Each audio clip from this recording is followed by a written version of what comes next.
For those of you that weren't with us yesterday evening,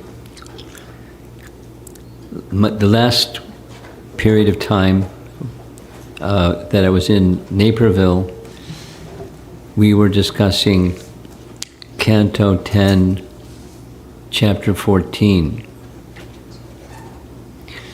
Canto 10, Chapter 14, the first series of classes were discussing Brahma's prayers, and Brahma's prayers are preceded by a few other things. We don't need to go into those few other things. But Krishna very kindly fulfilled Brahma's desire, which was, matching his mystic powers. Brahma has mystic powers against Krishna's mystic powers, to see what's the extent. There was the scene, going back to chapter 13 of chapter 12, Krishna's killing of Aghasura, and then the demigods hovering above when the cowherd boys and Krishna entered into the mouth of Aghasura. They were crying and very disturbed, so Krishna relieved their disturbance and the cowherd boys and killed Aghasura, and then went to have lunch. And when they went to have lunch, that's when Brahma did his offense, disturbed Krishna's pastimes and sold the calves and cowherd boys, etc. So that was leading up to what Krishna showed, that what Krishna displayed, there's a ring back, what Krishna displayed to Brahma resulted in Brahma offering wonderful prayers. Those prayers were finished, and then there's 20 verses that come after the end of his prayers. So his prayers go through verse number 40 of chapter 14, and yesterday we discussed a little bit this is the reunion of Krishna and the Gopas, 41 through 48, see on the screen. And then next time we get together, it'll be Krishna's the ultimate object of love for everyone. So the prayers are completed. There's Brahma offering his obeisances before Krishna. There's some calves and cowherd boys with Krishna. Shukadeva Goswami says, having thus offered his prayers, Brahma circumambulated his worship of the Lord, the unlimited personality of Godhead, 3 times, and then bowed down at his lotus feet. The appointed creator of the universe then returned to his own residence. It'll be pointed out that during his prayers, he made a request. So on the left-hand side, he's going back to his abode. But he made a request that he would like to take birth. Pointed out that during his prayers, he made a request. So on the left-hand side, he's going back to his abode. Of course, it was already created. Then he could come to Vrindavan. Of course, it was already created. Then he could come to Vrindavan and get the mercy of the inhabitants there.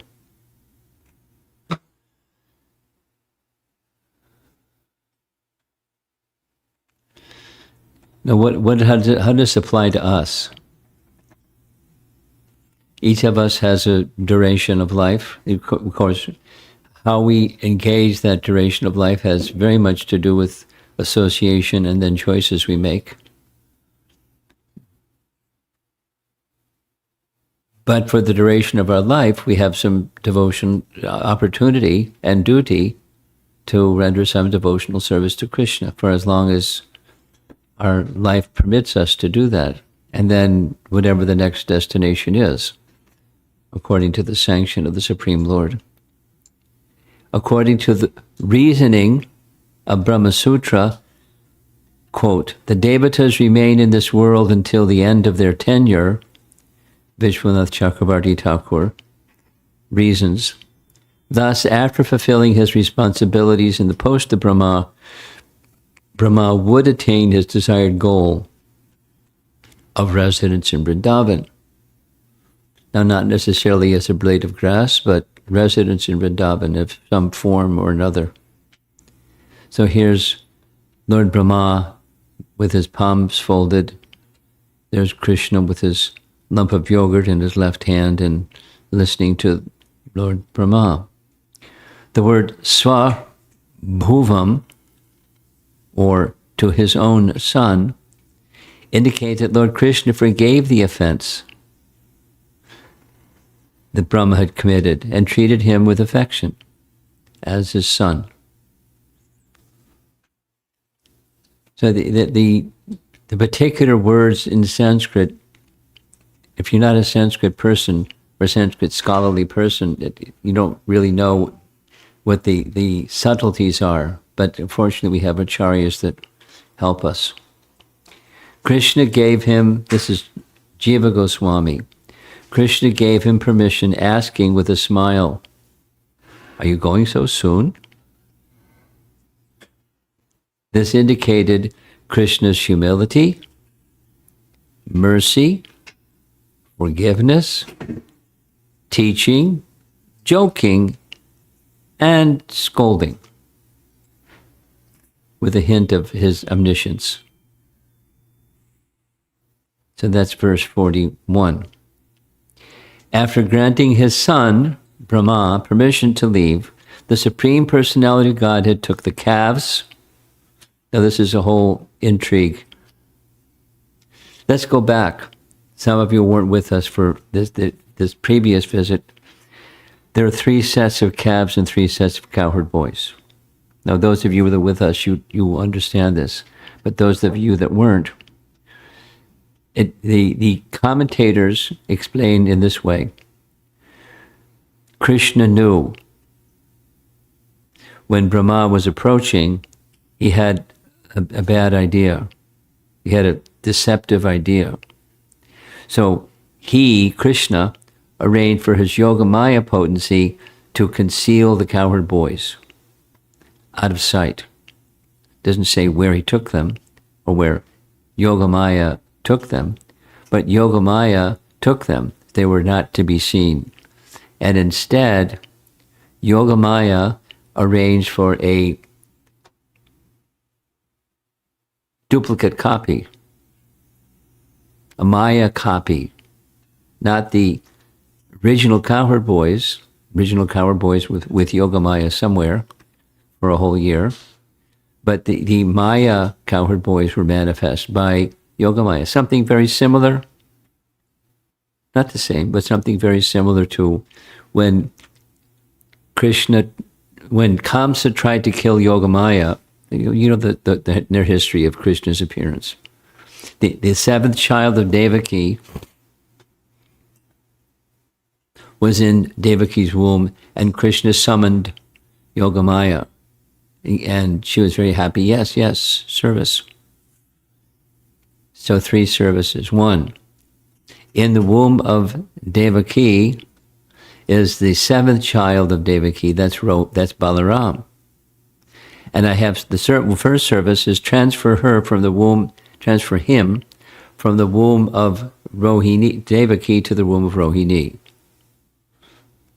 And you may find him to be very heavy, but don't worry, you can accomplish it. So that's service number 1. Service number 2. Very soon after Balaram, I'll make my appearance as the 8th child of Devaki. Similarly, you should appear in the womb of Yashoda. And the very evening that I'm going to take birth, you'll take birth as the daughter of Yashoda. And that very same evening at midnight, I'll arrange for Vasudeva to carry me on the other side of the river Jamuna, and we'll do a switcheroo. Vasudeva, will leave me by the side of Yashoda, and she'll think, this is my son.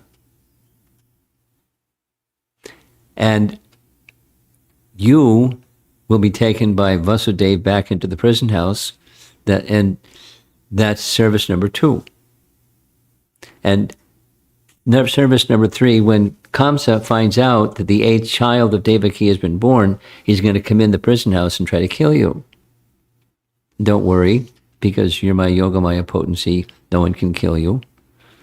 And instead, your third service is, after he fails, then you'll spread yourself throughout the land and be known as Mahamaya or Durga or different names of the Shakti, the Maya Shakti of the Supreme Lord. So that's what happened by Krishna's indication. So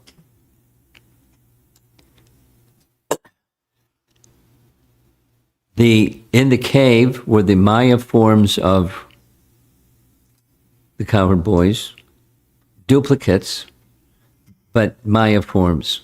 When it was when the 1 year was over, the 1 year of earthly time was over, then those manifested Maya cowherd boys were withdrawn. The original cowherd boys were returned by Yogamaya, and the forms that Krishna had manifested over the course of 1 year, Krishna was giving his association to all the mothers and all the cows as in the form of cowherd boys and calves. And then when that period was over, they were also withdrawn. So 2 sets of the 3 sets of cowherd boys were withdrawn.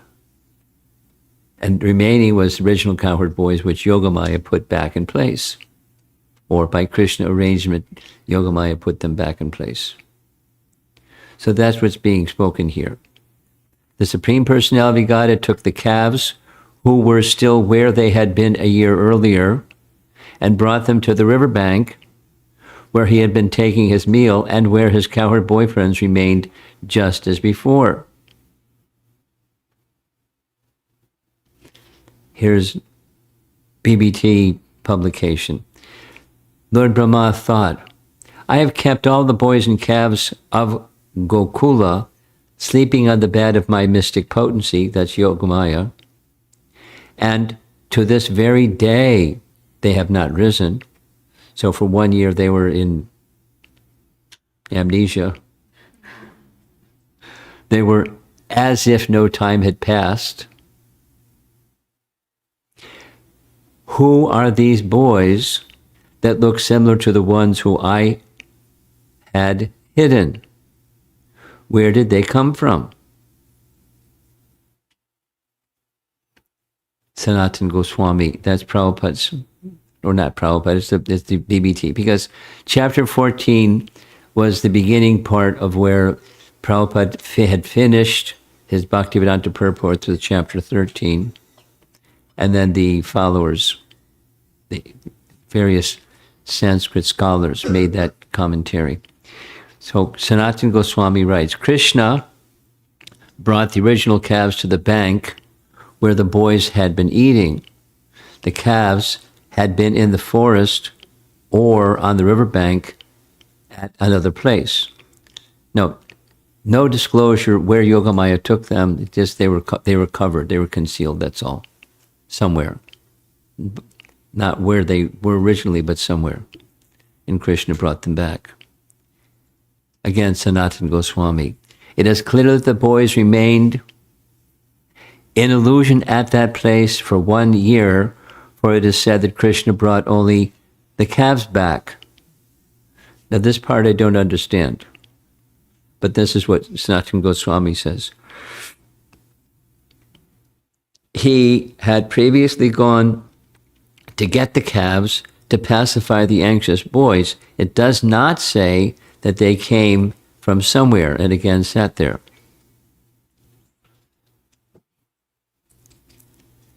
So don't ask me to explain it, because I don't understand it. And I've gone over it multiple times. Meaning, that Yogamaya is acting under Krishna's indication. Yogamaya initially concealed the cowherd boys and took them somewhere under Krishna's indication. And yes, he had, in the Leela, he had gone to look for the calves, and the cowherd boys were still sitting there. But then the cowherd boys that were still sitting there were taken away by Yogamaya, according to several of the acharyas that have commented on this.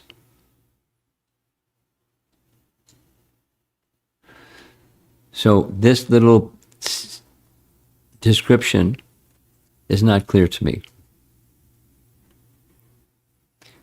With the disappearance of Maya, they were sitting on the bank for eating their meal. So the original cowherd boys were brought back by Yogamaya to the side of the river Jamuna where they were sitting to have their lunch. Why could other cowherds not see them there? Did they not suffer from cold wind during that time? Was it because of the power of illusion? Again, it's Sanatana Goswami. Though the Lord saw this condition of the boys, why was he indifferent? Did Brahma take the boys to Brahmaloka, to a place that the Lord could not see, and keep them there, bewildered by illusion? Of course, Krishna is not bewildered by illusion. He's in charge of illusion. Nothing is invisible to the Supreme Lord. This is BBT commentary. Thus, Lord Krishna appeared to be searching for the calves and boys only to enact the dramatic pastime of bewildering Lord Brahma. That's clear. After Brahma surrendered and offered prayers, Lord Krishna returned to the original boys and calves, who appeared exactly as before, although their size had somewhat increased because of 1 year's growth. Naturally, little boys over the course of 1 year. And that's what happened to the boys that were Krishna with the mothers. They also apparently grew 1 year's worth, each little bit each day, etc. It's interesting. If you want to be the personality of God, you have to be very creative.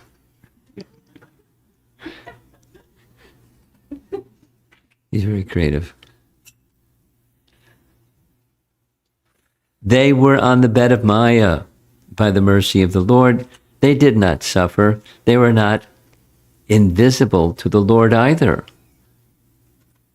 When Krishna began searching for them, that was a show of extreme affection in order to fool Lord Brahma.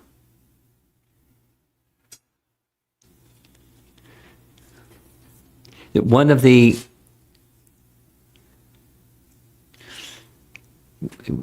we discussed this in the last visit, but I'll do it again because it's very nice.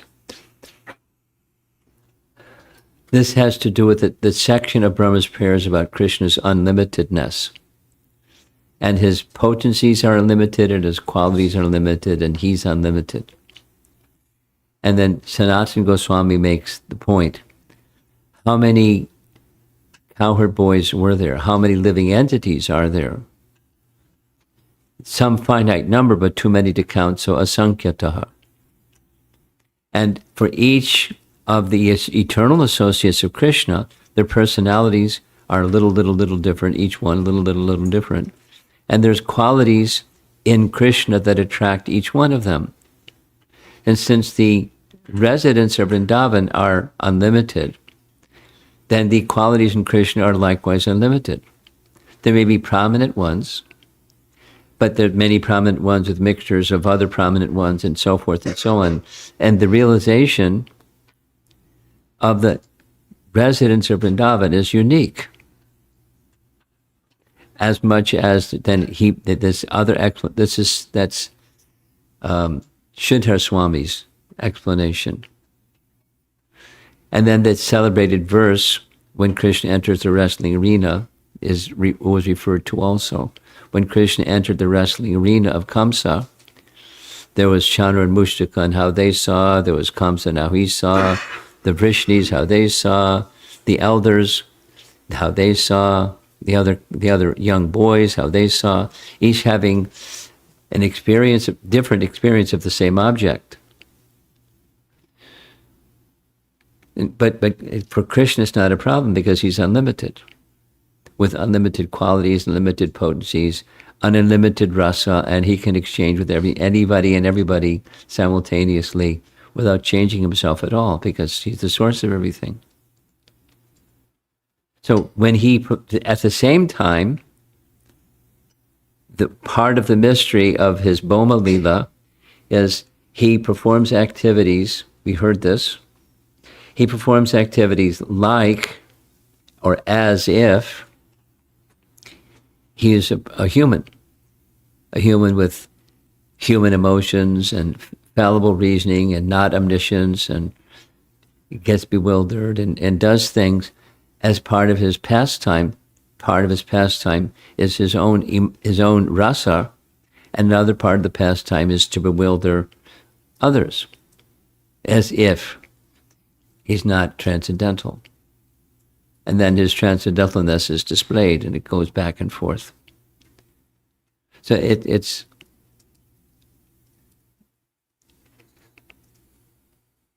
there's 64, we know from Rupa Goswami's writings, 64 prominent qualities of Krishna.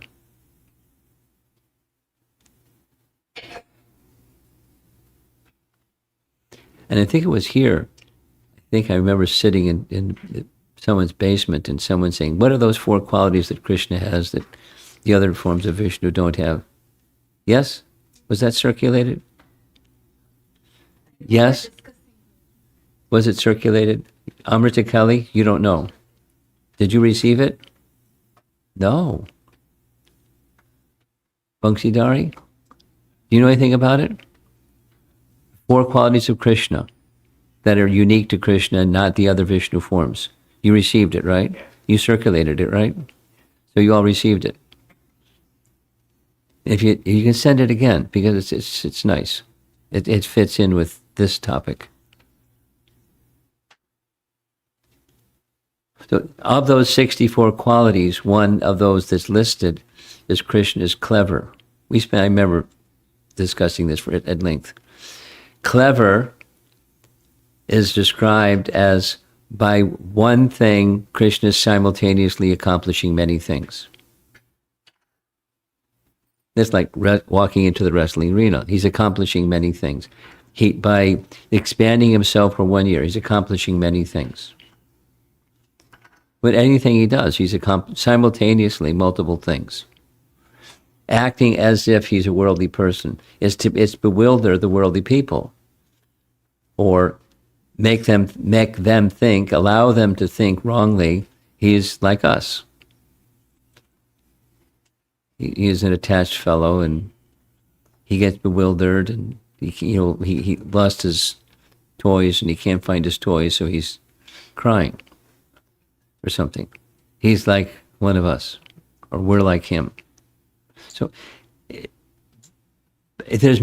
so with one thing, multiple things. That's one of Krishna's transcendental qualities.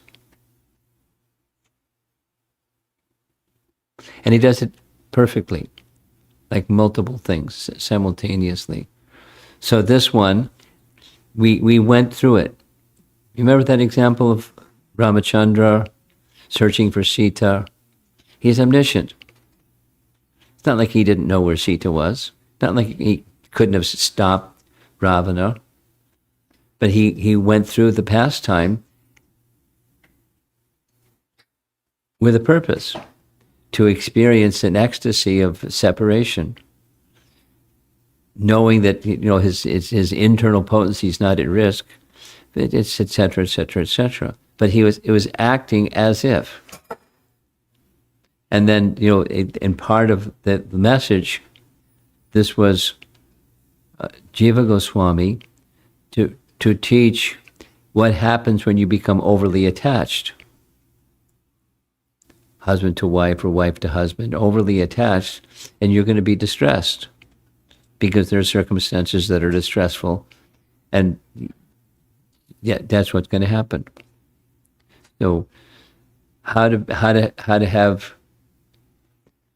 If you're the Supreme Personality of Godhead, you got it made. There's no problem.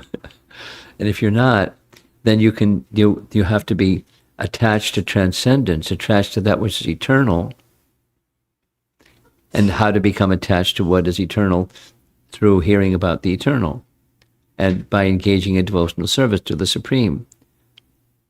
And then while you're going through the dualities of life, you can transition through the dualities of life without being disturbed, whatever may be. As the lotus is untouched by water, as by the simple expression in Bhagavad Gita. The lotus flower is growing in water, but it's untouched.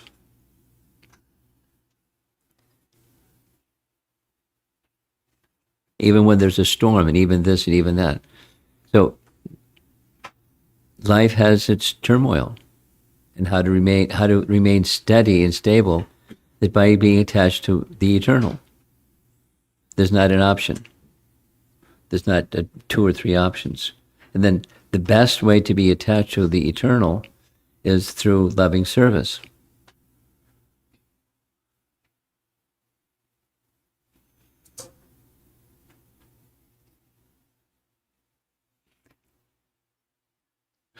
A little preview.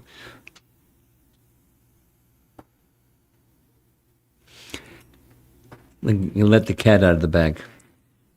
One of the classes, maybe you've seen the schedule for the Festival of the Holy Name, one of the classes says why. So why? Why devotional service? Why chant? Why having a japa retreat, or why anything? And that's the topic. So if the purpose of the why is I don't like being disturbed, well, that's not a transcendental purpose.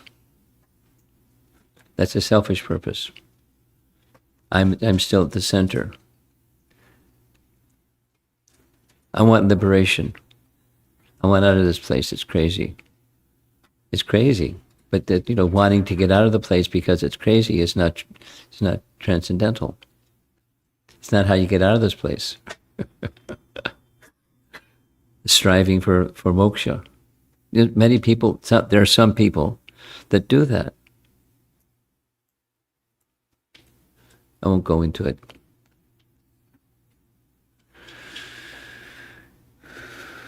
But those that have that aspiration, they're still at the center. It's about themselves. And that's not transcendence. We're not at the center. So how to make the center the center? So that's right in Brahma's prayers. The goal of life and how to achieve it. Remember? Devotional service by hearing about it, and then passing through the circumstances of life fixed on transcendence. Doing your duties as they're to be done in a responsible manner, not trashing them or giving them a bad name and throwing them away, or just being irresponsible or something. You follow prescribed duties. At the same time, your consciousness that's not all in all. It's important, but it's not all in all. What's all in all is what's important. What's all in all. So that's the why. That's what we're going to be discussing. And then we're going to have a little japa session to see what happens when you put your hand in your bead bag. Okay. How could they remain sitting there for such a long time? Did they forget about eating and drinking? Sridhar Swami. The boys were sitting as previously. The boys, the cabs, the bank, the food, and the seats were there as previously since 1 year. Bit of a mystery, isn't it? Next verse. O king, although the boys had passed an entire year apart from the Lord of their very lives, They had been covered by Lord Krishna's illusory potency, and thus considered that year merely a half a moment. Now, in case you wanted to know, I do a lot of public speaking, and sometimes people ask these, I call them college questions. Try to outsmart our acharyas or something like that. How did our acharyas know that there were three features? Is it just like, is it a realization, or is it the creative writing, or But it's even if it's realization, there's scriptures to support commonly, at least the foundation of that understanding, the scripture to support it. So here it is. By Lord Krishna's illusory potency, they had been covered. Not Brahma's illusory potency, the Maya ones, but Krishna covered with his Yogamaya potency. 4 verses now show the power of Yogamaya allowed the cowherd boys to be unaware of the missing time of 1 year and complete their lunch pastimes with Krishna as previously. Without their prana devata, 1 year became like a moment as they were covered by Yogamaya. Now, it can work the other way too, right? 1 moment can be a year or more. But a year or more can be a moment. Very flexible. Usually, in meeting Krishna, a long time seems very short. But in this case, separation from Krishna seemed very short. Because of Yogamaya.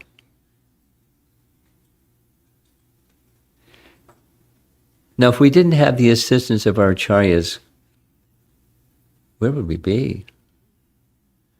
Scratching our heads at best.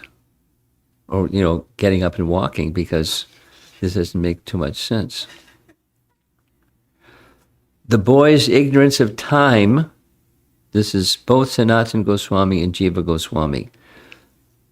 How does it work? When both Sanatana Goswami and Jiva Goswami make similar comments, here's the explanation. Historically, Sanatana Goswami appreciated the brilliance of his nephew, Jiva Goswami. So one of Sanatana Goswami's commentaries on Srimad Bhagavatam was focused on Canto 10, Vaishnava Toshani.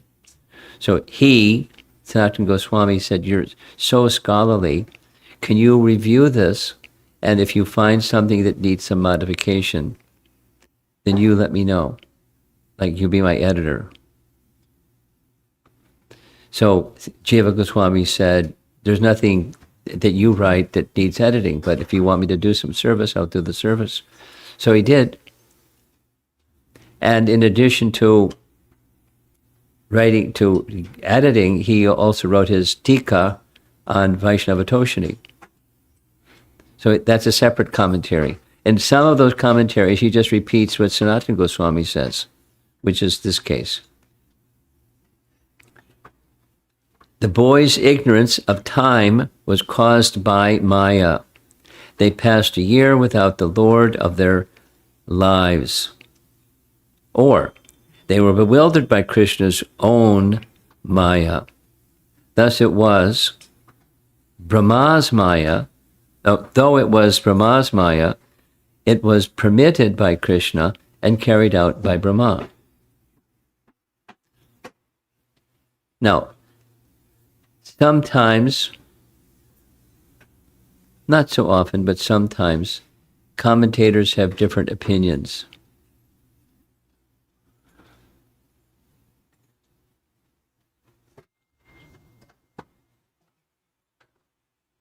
And sometimes they're just conversely opposite one another.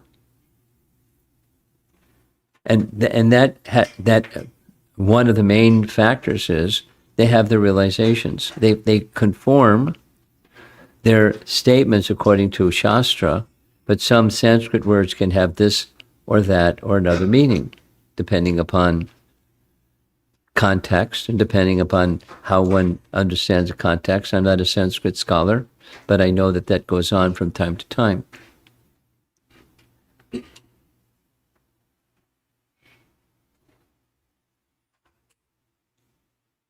We're all shuffling forward. I think that's because there's some people that are coming fashionably late.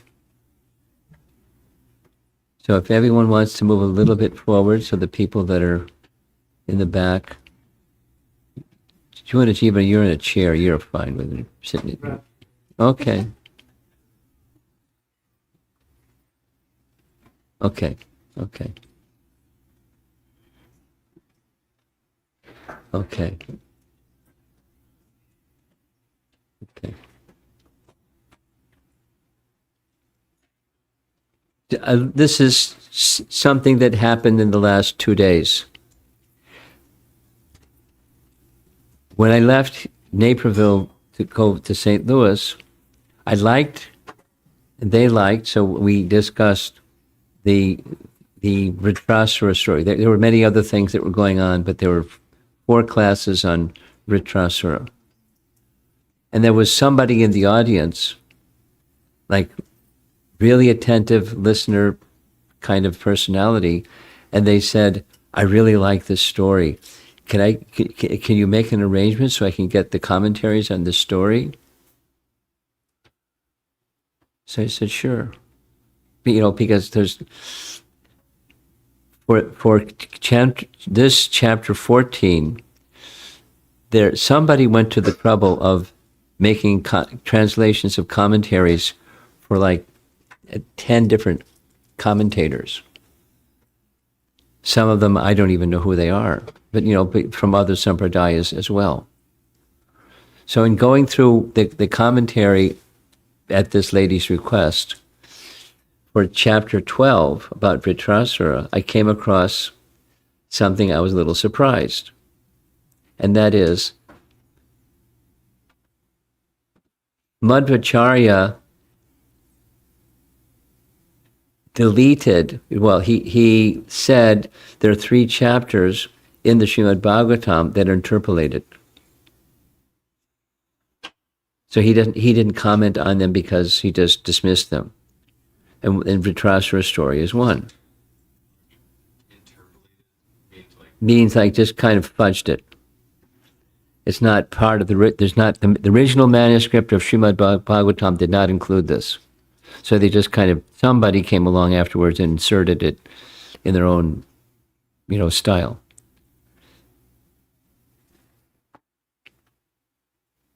And Madhvacharya, was a very prominent person, but he had his reasons, and he gave his reasons.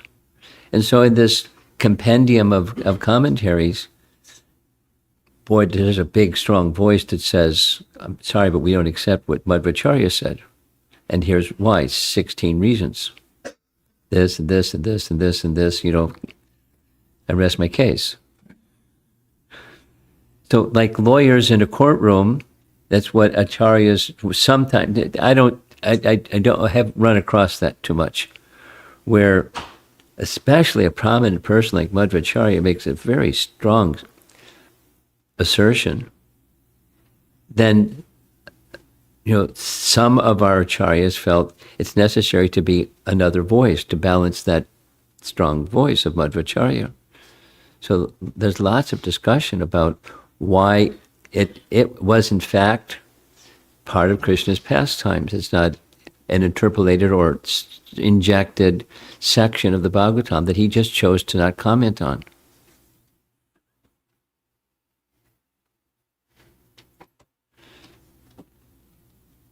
So in this case, I'm just spinning out a little bit.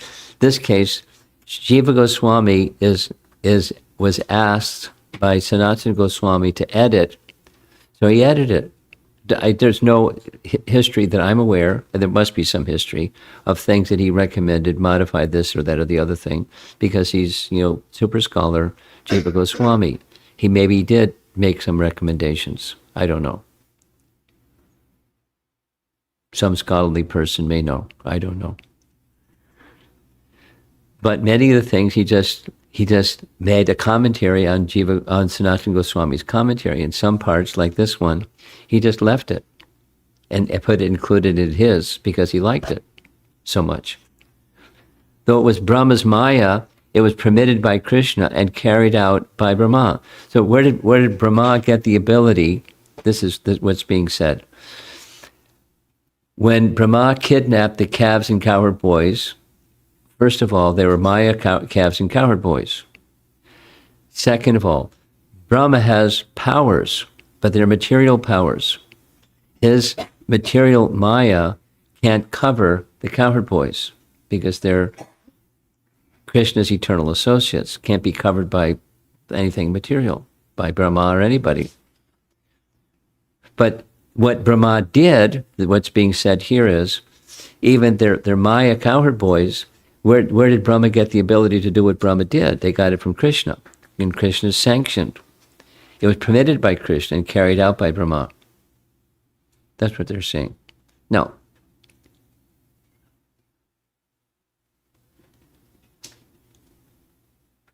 if we didn't read the commentary, we wouldn't get confused. But then we also wouldn't understand what's nice to understand. So he'd take your pick. Personally, I'd rather know, rather than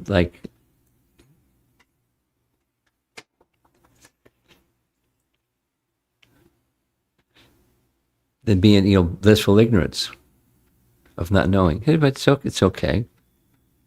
Because the pastime itself, the essence of the pastime, is so nice. Here's Jiva Goswami. The boys thought that only 5 moments, another is saying a half a moment, 5 moments had passed. In their perception, time had remained without passing of muhurtas, days, or seasons.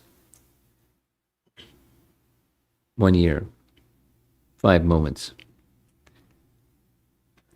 And Krishna is his potencies are unlimited, and through Yogamaya he can do whatever he wants to do.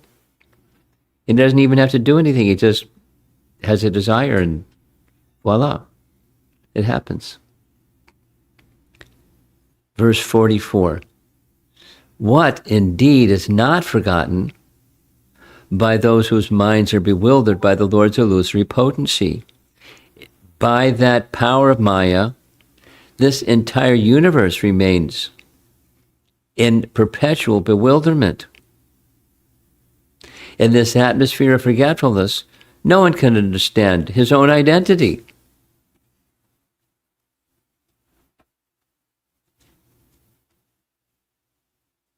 What are we to do now? Become Krishna conscious, that's the answer.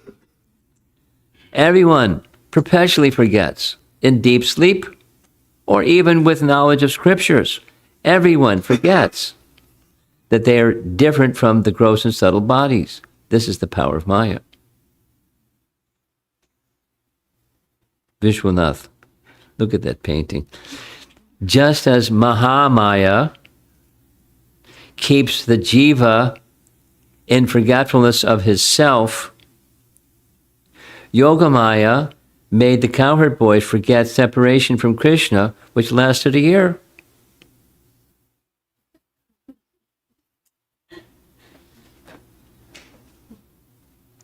Now, you can't do this stuff unless you're Krishna, but if you're Krishna, you can do this stuff. Look at Krishna. Check me out, huh? Verse 45. The cowherd boyfriends said to Lord Krishna, "You have returned so quickly. We have not eaten even one morsel in your absence. Please come here and take your meal without distraction." Bossing him around. The cowherd boys spoke to Krishna, who had very quickly returned with happiness. This is Jiva Goswami. "We thought you would take at least one gatika," and I was going to look it up, but I didn't. It's a longer period of time, to bring the calves back from so far away, but you brought them in an instant. Without you, we have not eaten a morsel. Therefore, please come here. Though a year had passed, they remained without food in their hands. They moved with the food in their hands by the power of Krishna's Ichcha Shakti. Now figure that one out. Not only they couldn't remember, but the food didn't get stale.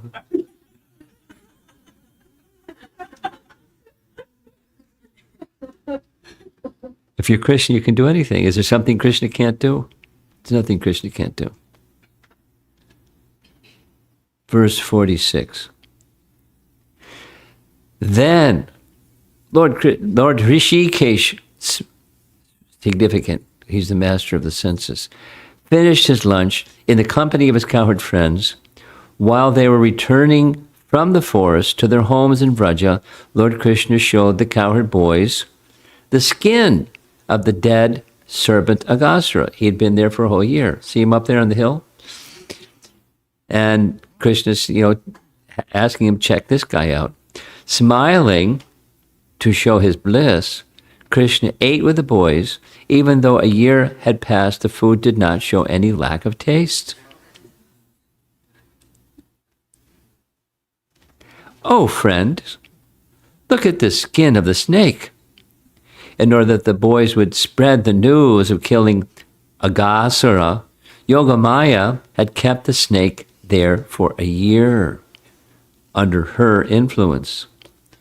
Giving up the forest pastimes, he returned home.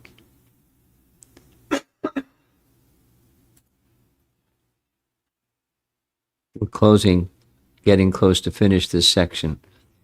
And then comes, I guess it's Monday night, we'll have the final section. Lord Krishna's transcendental body was decorated with peacock feathers and flowers and painted with forest minerals, and his bamboo flute and buffalo horn loudly and festively resounded. There they come, over the hill and dale, and cowherd boys and calves, and having a great time. They had a really nice day today.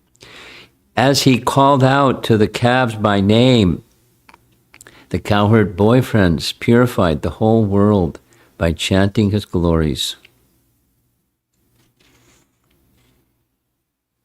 Such nice artwork.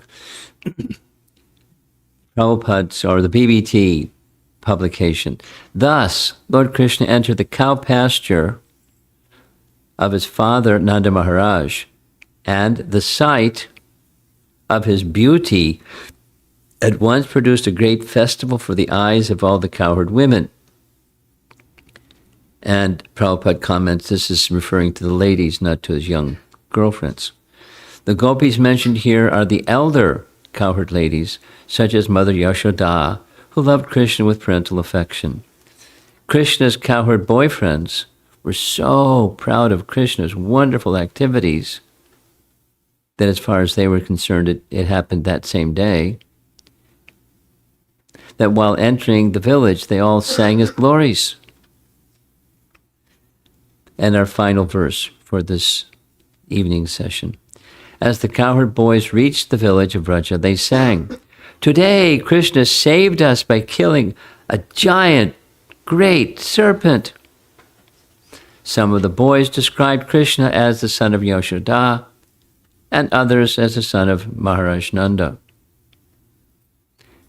Actually, Lord Krishna had killed the demon Aghasura 1 year earlier, but the boys were bewildered by the mystic potency of Brahma for 1 year.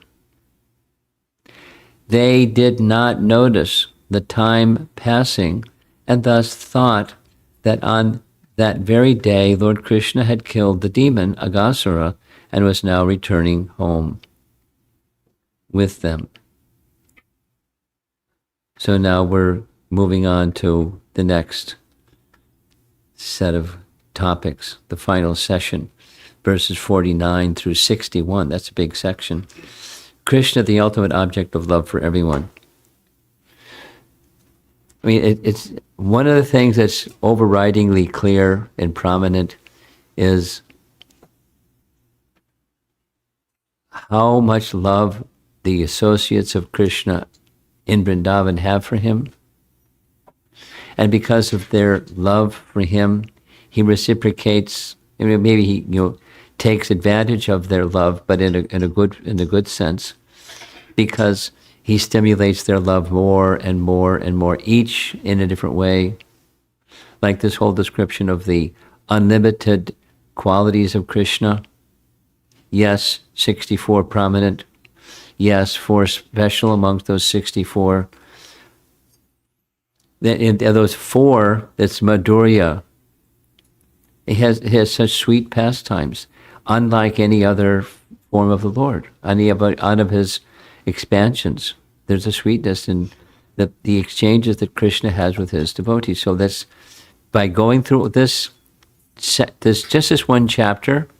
Again, for a number of classes during the previous visit, and now during this visit, presumably we'll be able to finish the chapter.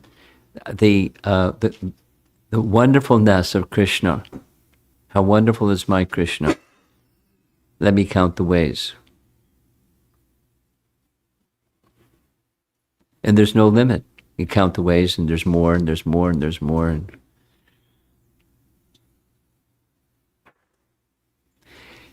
And our acharyas have the capacity to experience directly, both experience directly within their heart and have pastimes that are not within the Bhagavatam, etc., revealed within their heart, pastimes, and sometimes before their very eyes.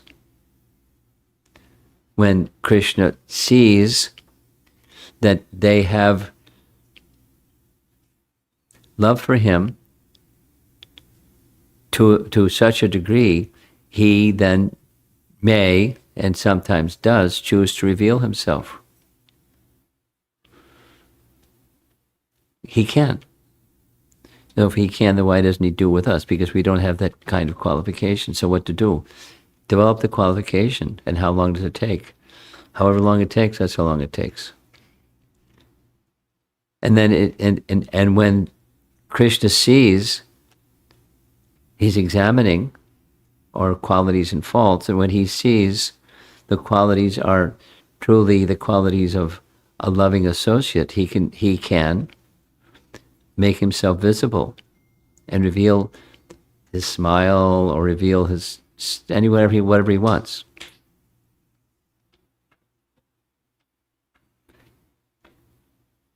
And that stage is, we are being invited to come to that stage. It's slow, it's okay. Slow is fine. Slow and steady wins the race, right?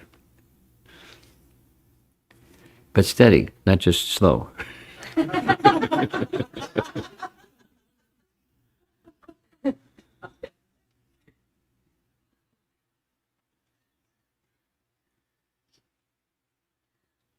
Okay, so that's it for this evening. Tomorrow, if my calendar is correct, tomorrow the evening starts the Festival of the Holy Name. I think it's going to be a very nice experience. I've seen, just looking around the room, devotees have come from faraway places, and probably more will be on their way and so forth.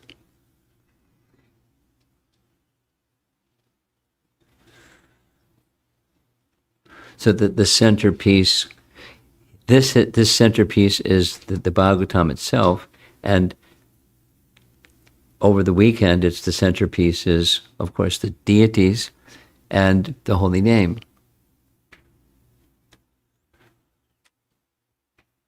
And then back to Srimad Bhagavatam.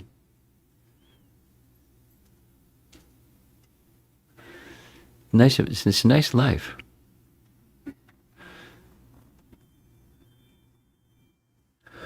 Whatever one's stane is to tuck, whatever one's position is.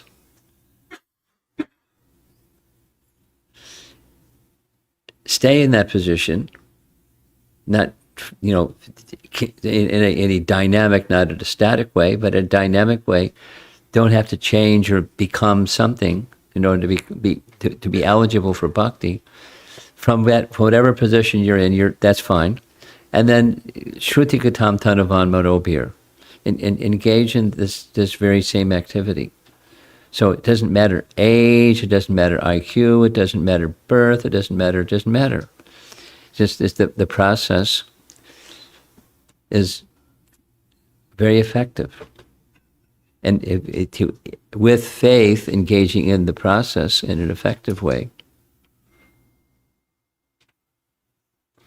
progress will come.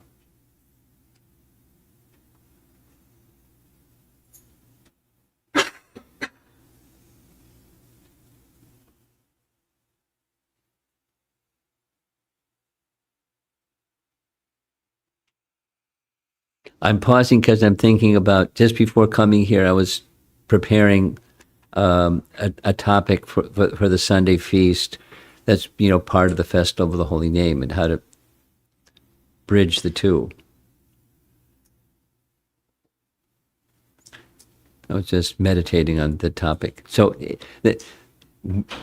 those that will not enter are those that take all of this as some kind of arthavad. And to think that the Holy Name isn't exaggerate. The glories of the Holy Name are its exaggeration, or these narrations of Krishna and Krishna's pastimes, they're nice, but really? I mean, a serpent that's 12 miles long? Or Putana was 12 miles long and the serpent was 8 miles long. Really? And, the original, the creator, anyway, there's anything you can take and start to, really? The firstborn living being is offering his obeisances to a 4-year-old and saying, you're my father and my mother. Cuckoo. And we're supposed to make this our religion, right? These silly people. So, with that mentality and anything to do with transcendence, there's no limit to it. And then we need to hear that realm of transcendence from the proper source, because otherwise it's gobbledygook, which is abundantly available in the realm of theology and philosophy and so forth, abundantly available. And stay safely protected by being in the company of our exalted acharyas and those that live by those teachings, and you be, examples of doing the same thing and be good association for others. And it's very purifying and very powerful. Somehow we got connected. We just said yes. Little by little, we said yes. And keep saying yes.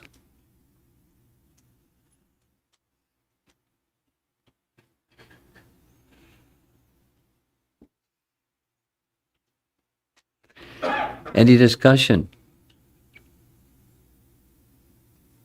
Yeah, Mukunda.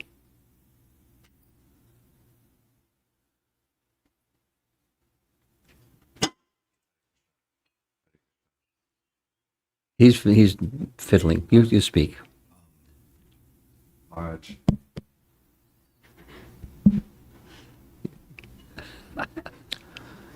Yeah, that one works. He'll get the other one to work too. On this, I know this was tangential a little bit, but under Vidrasara, multiple commentaries, Madhvacharya saying one thing, and similarly you were bringing up now. Well, I guess maybe two-part. Part one is, have you heard this? There's a statement, something to the effect of, sometimes Shastra speaks as a king, sometimes as Yes. a friend, sometimes Yes. as a lover. Yes. And I can't remember the source of that, I can't either. I was trying to find it and I wasn't able to right now, but an interpretation that I've heard. When you find it, send me the message. Yes. Just okay. Sure. So you heard. An interpretation that I've heard of that statement is that there might, I forget which represents exactly what. I could come up with some idea, but I don't want to guess.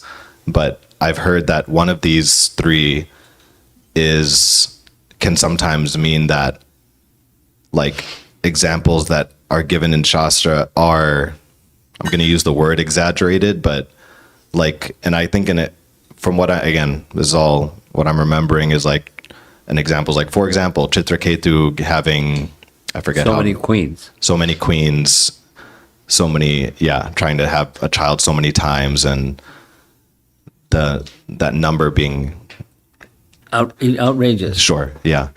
So I was just curious if you had heard this Yes. statement. Yes. In relation to Krishna, no exaggeration.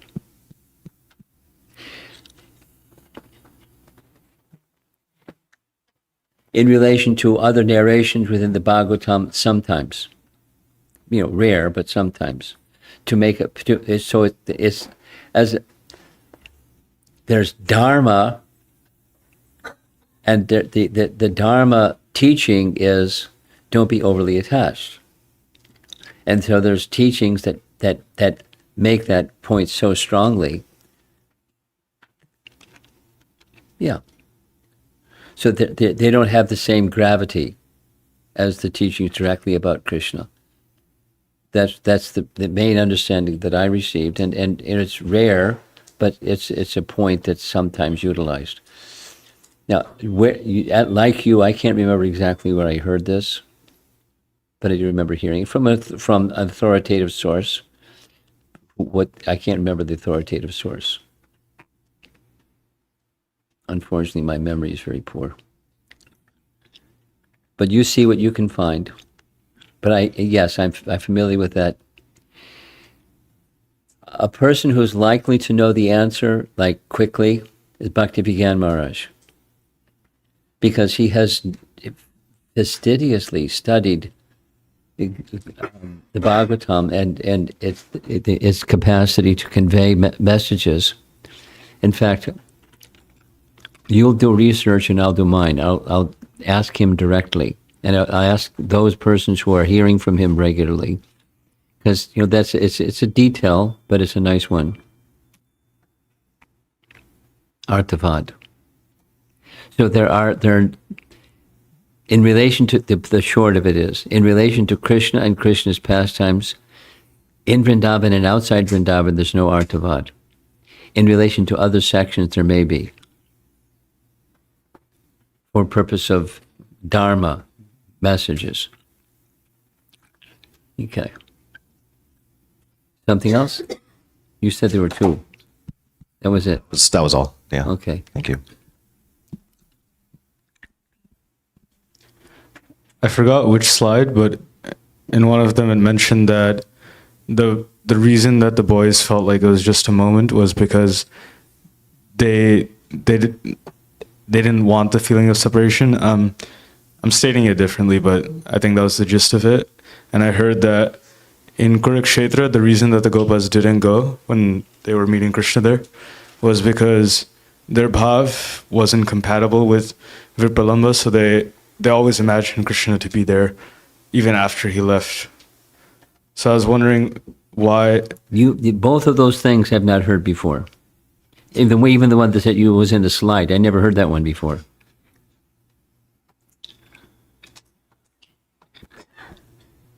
So I recommend you do your homework and send to me what the result of that homework is, because I've not heard it before. Some didn't go. The reason for going had to do with the Dharma, the solar eclipse, in an auspicious place, in a sacred place, Dharmakshetra, Kurukshetra. They go to the sacred place and observe the solar eclipse. It had nothing to do with not seeing Krishna or seeing Krishna.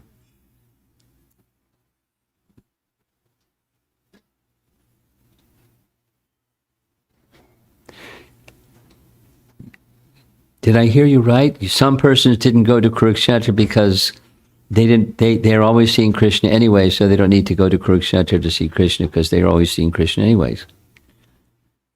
Something like that is what you said? That's what I heard. Yeah, okay, that's a new one.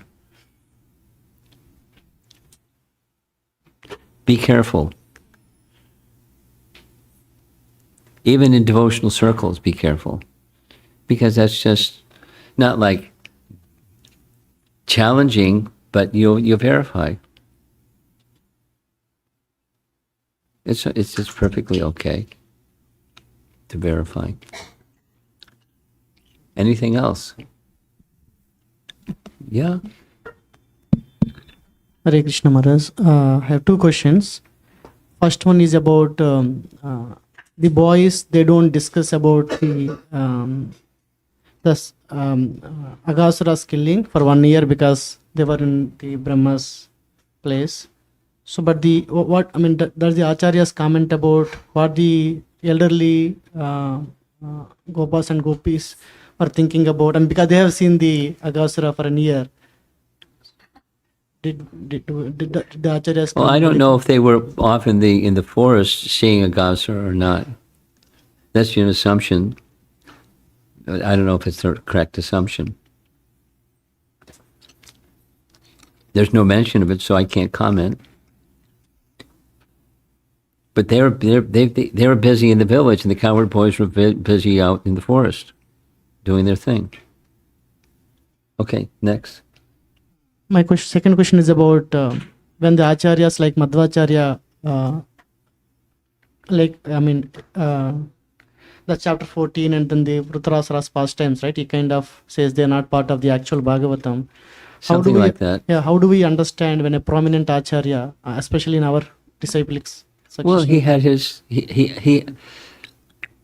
I didn't read it carefully enough to go through. Madhvacharya's arguments are 1, 2, 3, 4, and 5. I didn't read it carefully. I was just like, whoa, I had no idea.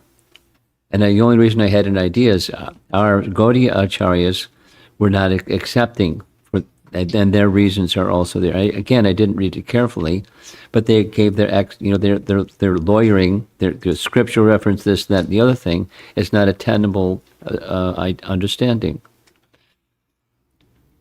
Since you're asking the question, when the document is done, I'm not going to circulate it to everybody because it's not necessarily of interest to everybody, but I'll send you a copy of just that little section. It's the first few verses of chapter 12. The rest is something else. But if you acharya, it's very lengthy. So your question, how can it be? He has his realization. He has, he has a particular Dvaitavad orientation.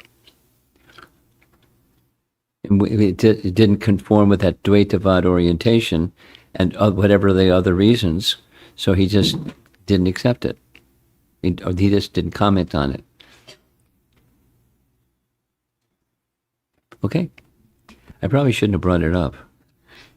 My question is about how do I process that? How do you process? The acharyas have their realizations. I touched on that. And it may differ from another acharya. When I brought it up, that's how I mentioned. But here's a classic.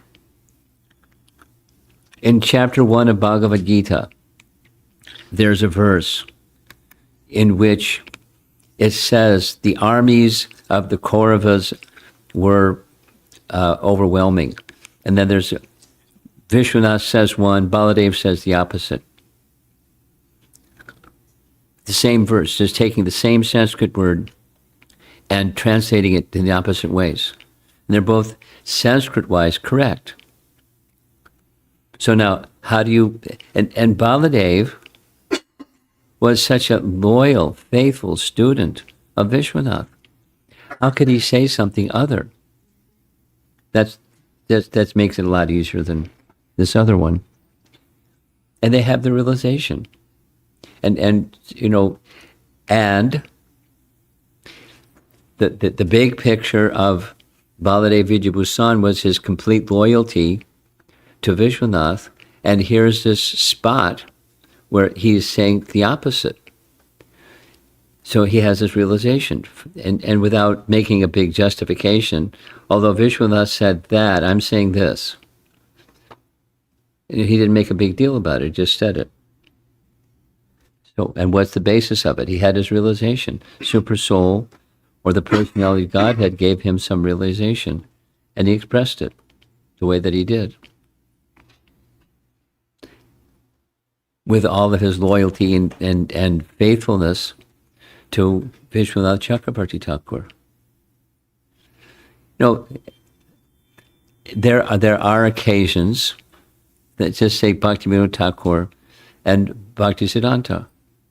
How much regard did Bhaktisiddhanta have for his father? So much respect that he had for his father that on one occasion his father, Bhaktivinoda Thakur, came before his Diksha Guru, and his Diksha Guru allowed him to offer his obeisances, and when Bhaktivinoda Thakur left, he scolded his guru. You have no idea who your disciple is. He scolded him.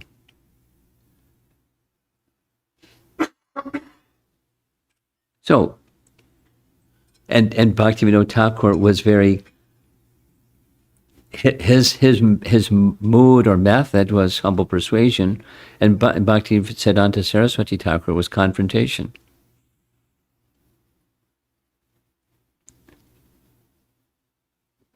With all respect for the person who I have a different mood than. It's fine. Transcendental differences are not the same as worldly differences.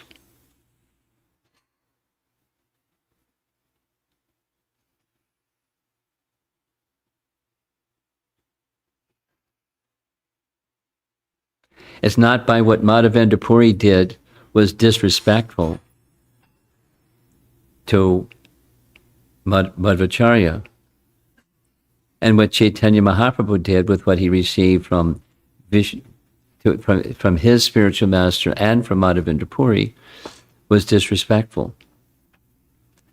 With all respect, there's differences.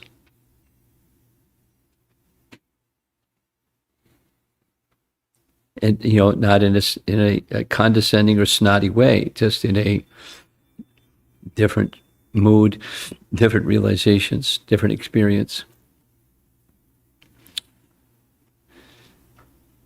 Yeah, Jivan Jivana. You probably got a message from your wife. Yeah. She's doing deity worship, but she's watching also.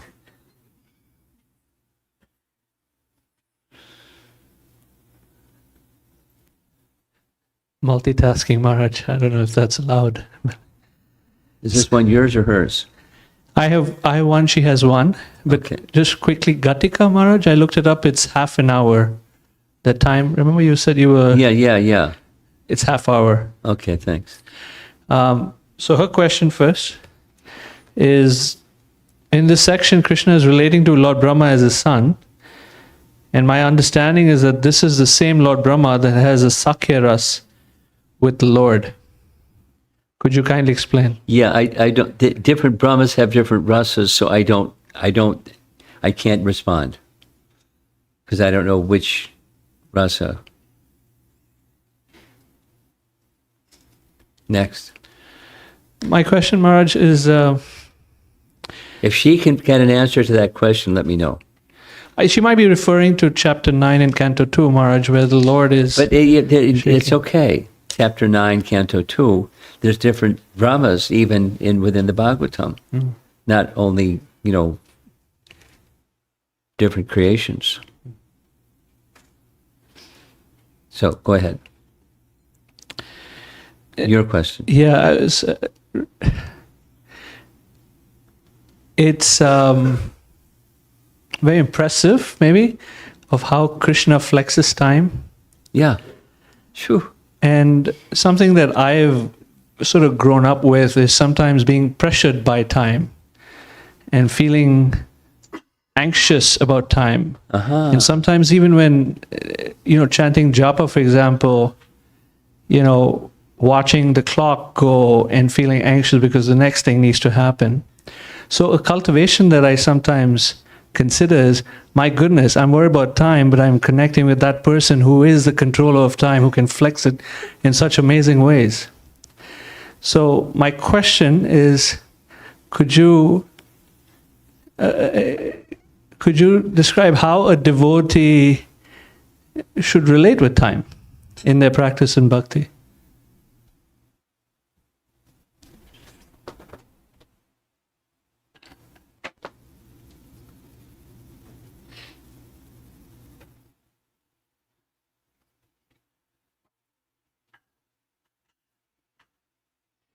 That's a broad question.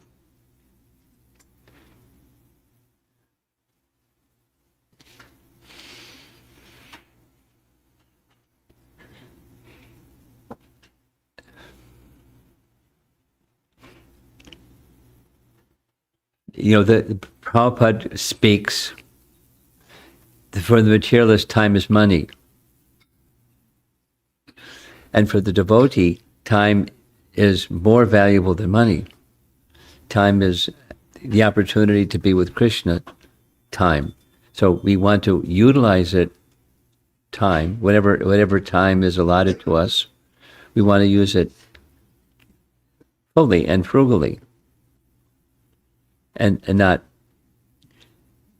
as most of us do, although we're trying to be Krishna conscious, we do waste time with time-wasting things on non-essential things.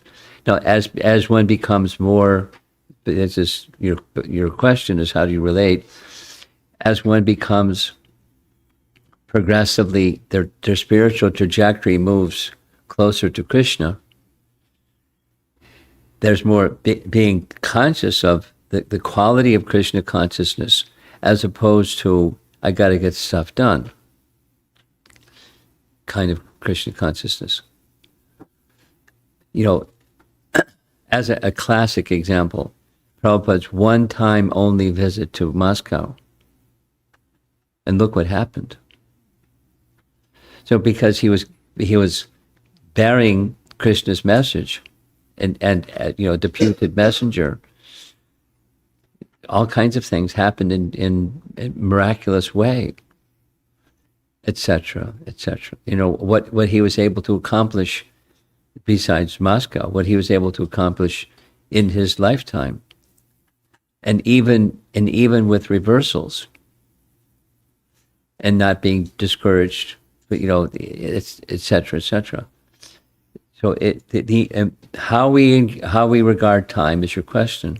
It's a precious gift that we recognize who it has given to us by, and connect with that gift, and as wisely as we have the capacity, use it in service to Krishna, this way, that way, in varieties of ways.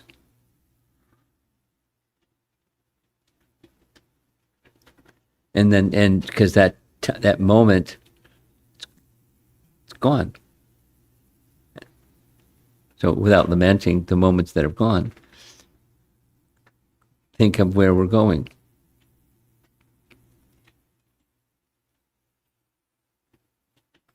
As I'm speaking this, I'm thinking of something. One of my sisters told me that she has a friend that has a Brigu reader that lives in Lucknow. And would I like the contact information for the Brigu reader? My sister said that this Brigu reader can tell you 7 lifetimes exactly who you were, what you did. And I said, no, thanks. And she was like, what? You believe in all this stuff, don't you? Yeah, I believe in all this stuff, don't you? But I'm interested in where I'm going, not where I've been. And maybe a Brigu reader could tell me that, but that could change also just by advancing in Krishna consciousness. So no thanks. Like Bhakti Siddhanta and his gift with astrology. As a teenager, he was the best known astrologer in all of India at his time, and he gave it up because it's just material. So what's of interest? How do we engage ourselves with time? Maximize each as much as we can, value and maximize each moment in service to Krishna.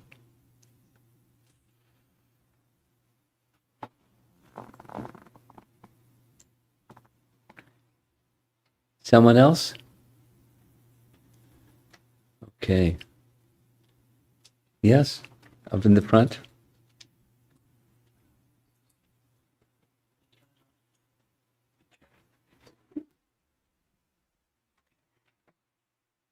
Guru Maharaj, I was just reflecting on yesterday my question, and when you begin the presentation, the 41 and 42 verses, actually Krishna is smiling, and Vishnu Chakravarti Thakur, if I remember correctly, is explaining, "Oh, are you going so soon?" It's just so sweet. I was just reflecting on this rasa and this affection is probably by design is just reserved to be revealed only to these acharyas who are so intimately connected to Krishna. Well, if what you're saying is Krishna reveals himself to special people because they're special people, yes. There's a very nice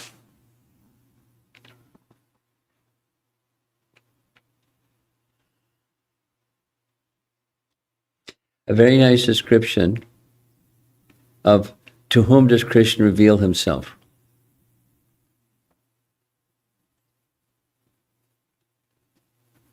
And he reveals himself by Srimati Radharani's recommendation.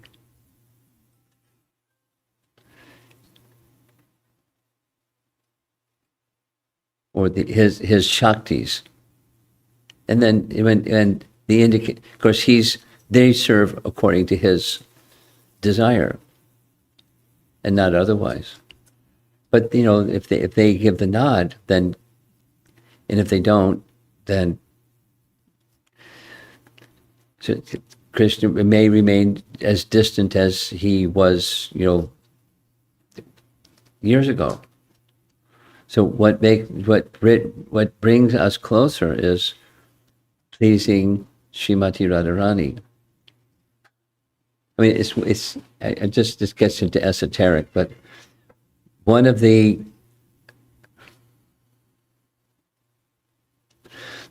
person who was behind Krishnadas Kaviraj writing Chaitanya Charitamrita, one of the principal persons behind his writing Chaitanya Charitamrita was Raghunath Das Goswami. And Raghunath Das Goswami was completely dedicated to Srimati Radharani and Radhakund. Like, unbelievably dedicated. That was what was maintaining his life. Because otherwise he had no interest in maintaining his life in the absence of Chaitanya Mahaprabhu. Anyway, so when Radharani gives her, when she smiles and sees here's a qualified person, that she doesn't even, just has to smile, and Krishna gets it.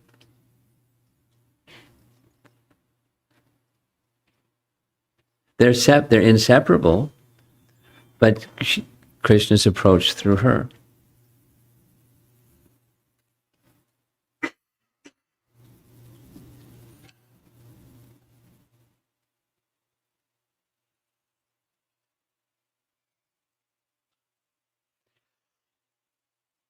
In Houston, I also visit Houston often, regularly. And one of the persons in Houston is Shyamasundar. And Shyamasundar was, very enthusiastic, as you all know, or many of you know, about chanting. And he got into, in the Maha Mantra, there's how many times are we saying names of Krishna and how many times are we saying Radharani's name? So he made a big thing. He was into it for some time, and the people that attend his class got into it because he was into it. Pay close attention to the Hare part of the mantra. And persons contacted me saying they really found it helped. So you get Radharani's mercy, you've got Krishna's mercy.